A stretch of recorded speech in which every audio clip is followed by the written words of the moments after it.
Hello, good morning.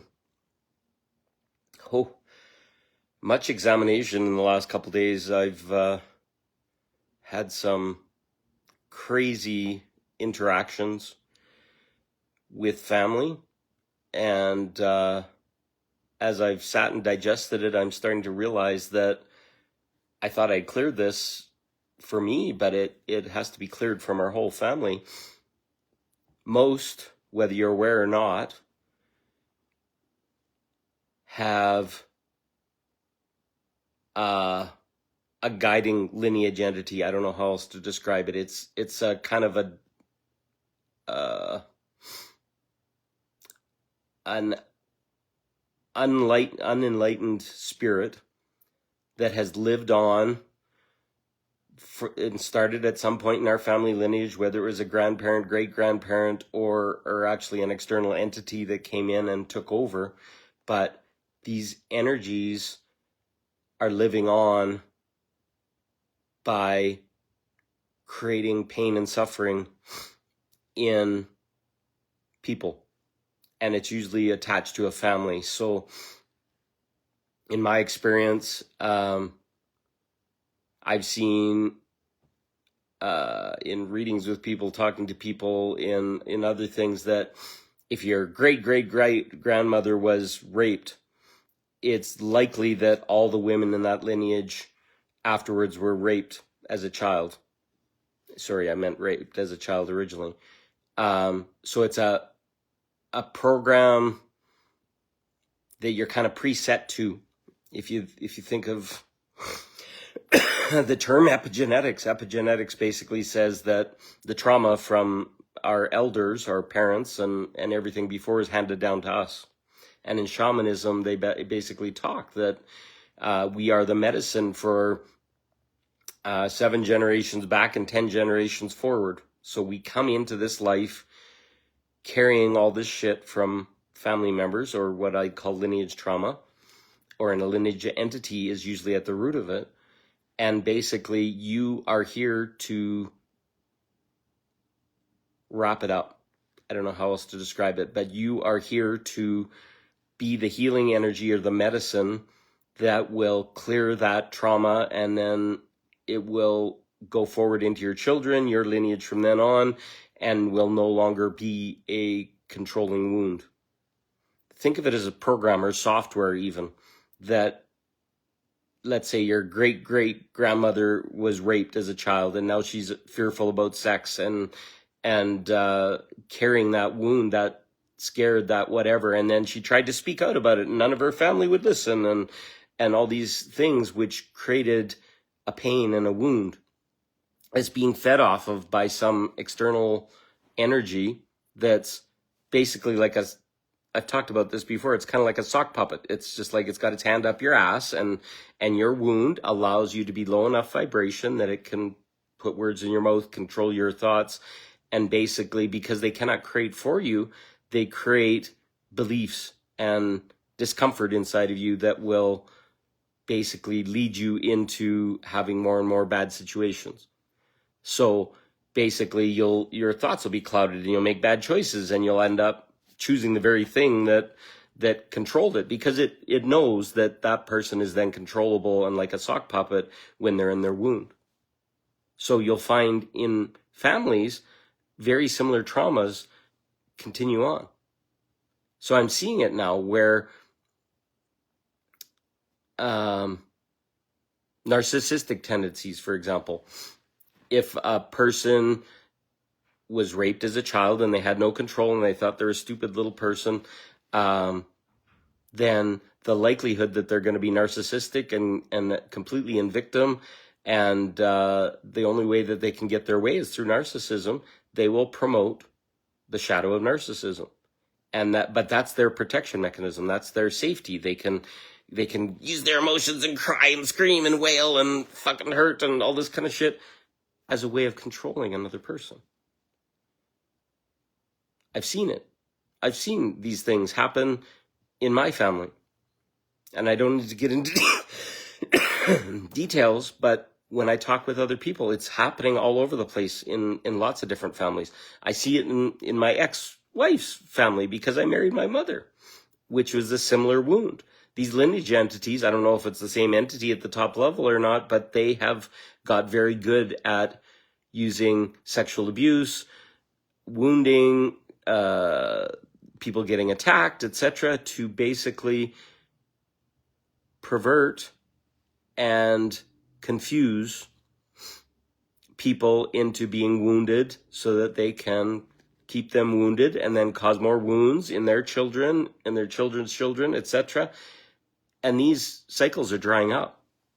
These lineage entities have no choice. They've all agreed to be ended by this time, but they don't honor their word. They don't respect what the agreements they had. They just wanted to live on, and they want to try everything possible to cause pain, suffering, and harm in us so that they can eke out a little bit longer.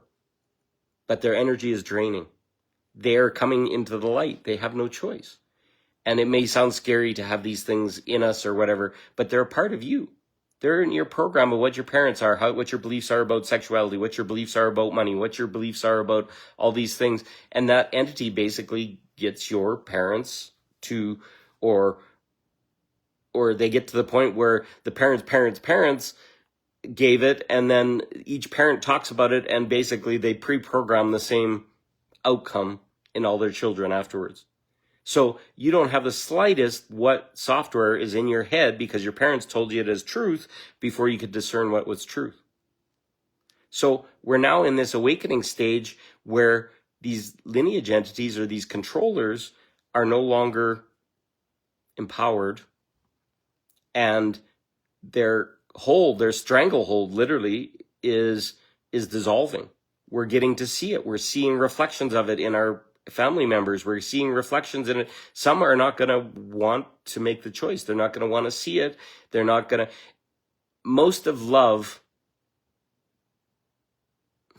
how to describe this? So let's put it this way. So I would have thought I was in the most loving, amazing family. I had two parents that did not divorce. They seemed to be nice to me, did not beat me, did not sexually abuse me, did not rape me, did not do anything like that. And I thought I was great. Well, as I've grown up, I learned some really shadowy things. My father, in loving me, he basically screamed at me from about the age of 5 and threatened violence to spank my ass and you better eat your fucking vegetables and all these kind of things. I had a trauma in me. That was my dad loving me. And that was what love was, is somebody screaming at you and threatening to paddle your ass until you complied, which I didn't. So it was like 10 years of hell. And do you think I could stand up to a masculine that was yelling at me? Big trauma there. At the same time, I only found this out about in the last 10 years. My mother had been raped as a child, she told me. And it made her feel like a stupid little girl because she allowed it. And that person used coercion on her to do that. So when I was born to my mother, I found out she wasn't safe even before I came in her body. So what did that program put in me? I found out there's such a thing as pre-birth trauma. If your mother wasn't safe or you had your cord tangled around your neck, you can get a pre-birth trauma, and then you're like constantly gagging because you can feel that cord, but nobody dealt with that fear. And then these programs lived on in the way my parents treated me and how they punished me and all these things.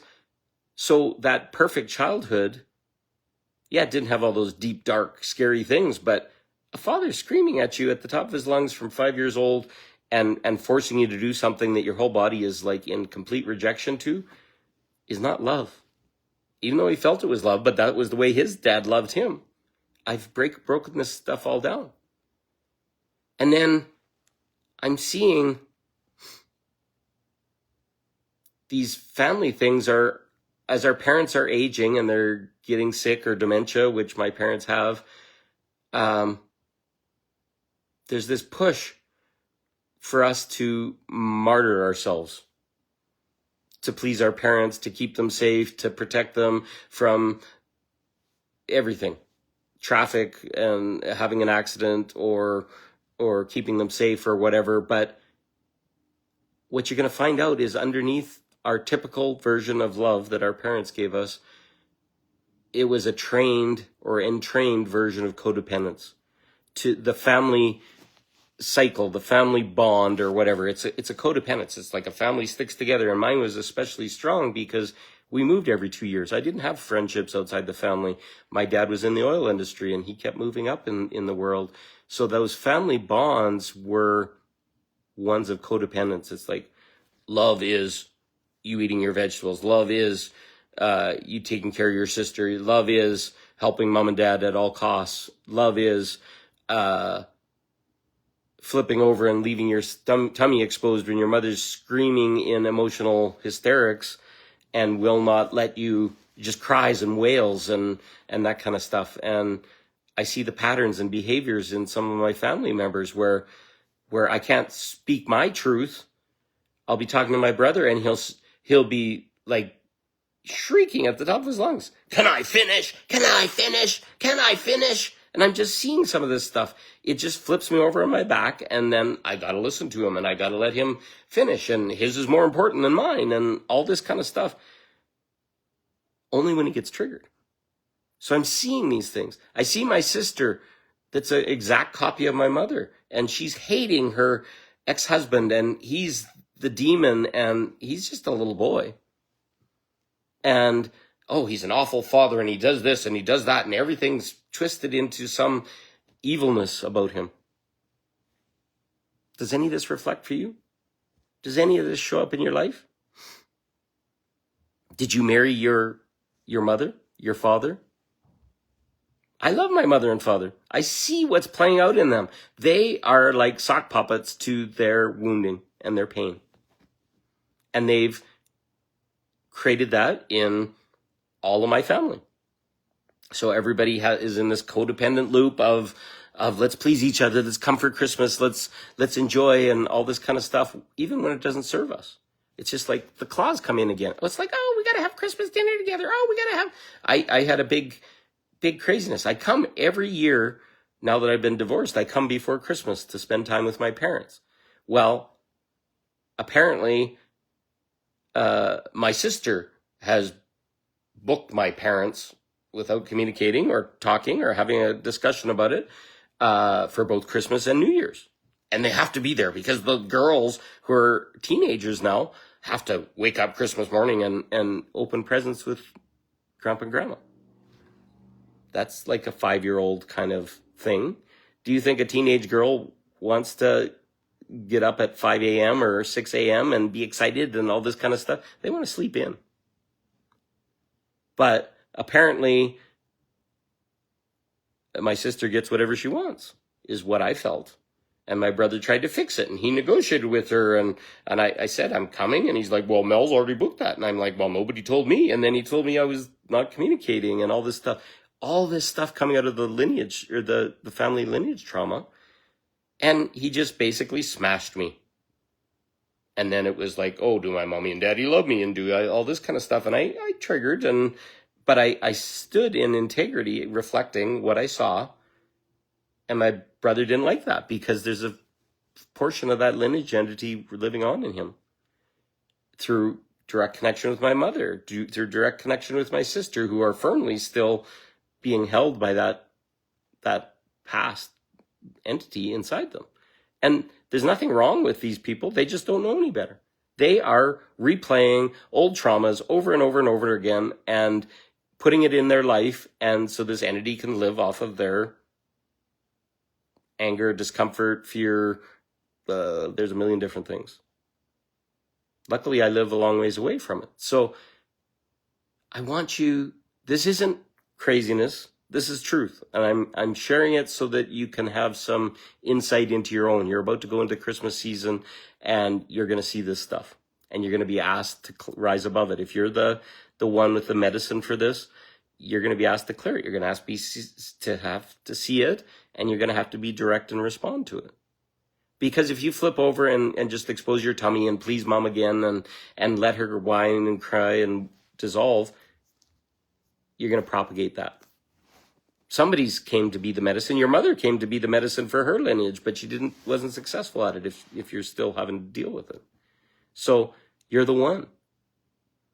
You're receiving this knowledge through this divine transmission in this discussion, through my discomfort of dealing with all this, so that you can be prepared when you see it.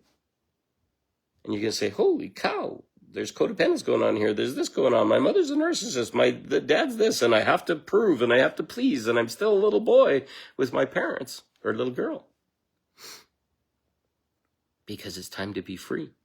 You're an adult. I'm 54 years old. I don't flip over like that anymore, but I see it in other people in my family. And they are the most helpful, loving people going. No negative.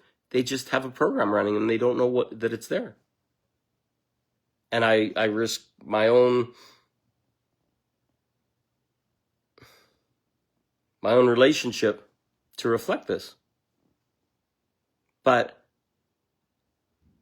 I can't feel safe talking to that entity that's got full control of somebody that I love and will turn every frigging way it knows to try and get me to stop on through this family member. That's what they'll do. And then they'll turn every little screw and say, hey, you're not loving me. Oh, you're not respecting me. Oh, you're not listening to me, or whatever, to the point that I don't even get to say. It's going to use every fucking trick in the book. I want you to put the armor of God on. I want you to sit there and I want you to observe. You don't have to respond to it. Feel how it feels in your body. And you're going to eventually come out and say, this feels odd. This feels weird. And respond directly to it. And if that family member gets angry or wants to hurt or shove you away or say, you're wrong or whatever, this is, my brother told me, 80% of this isn't truth. Well, 80% is a shadow, I guess, because I don't say non-truth. I don't want to hurt people. I'm just seeing things for its reality. So you're going to run into this. And it's going to use every fucking trick in the book. It's going to turn your guts. It's going to try and make you cry. It's going to make you see all your traumas, which is a gift if you want to take them. Because freedom from this will set you free. It will change your whole life. And that whole thing that's been driving at you since the day you were born to keep you in compliance will be gone. That's the biggest gift I can give to anyone. So sit with it. Observe your family. See the behaviors that are coming up. People are going to get triggered out the yin yang with Christmas and all the pressures, and then New Year's. Somebody in a recent post said this is going to be the most shadow work we've ever done, because you're going to face your family lineage trauma. And these are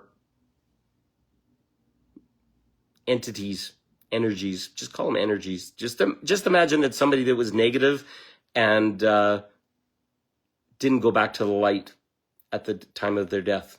And then it just lives on by pissing off other people and hooking into everybody and the pieces that they've hooked into. And they just keep going. They actually just need to go back to the light. They need to be set free because they're tormented as much as the torment they're causing.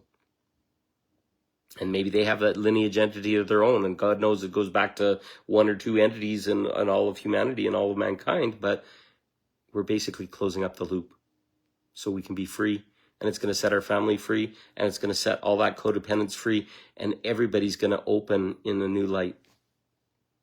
Because this is the unseen cage that we're all born into, and now you're being asked to see. So I work with people on this stuff. Stuff's going to come up. It's going to bring up emotion. It's going to bring up all this fear and anger and self-deprecation and other things. Sometimes you're going to need a reflection. It's going to get hard. They're going to use every fucking trick in the book. And you're going to need some support sometimes. So I'm learning this. I've had to survive it for myself. And I have some of the deepest, craziest awareness on all of this kind of stuff now because I lived it. And only somebody that's going to live it is going to be able to reflect for you and say, hey, that's them doing this, that's them doing that. I'll reflect for you, and then you go back empowered and like, okay, now I don't have to take that anymore. Oh, they're screaming at me. Oh, that makes me scared, and all this kind of stuff. It's also going to be the biggest shadow work you've ever done in your life, because it's going to trigger the fuck out of you, and it's going to make you question every facet of what you believe, and all your spirituality and all your growth and all this kind of stuff, because it wants to pull you back into the toilet with himself. So this is a transmission. It's an awareness that only could come through me having to deal with this directly, and I'm moving through it. I'm rising above it, and I'm better for it, and you can be too. So I love you. I hope you have a good day. You got this. Let's get this done.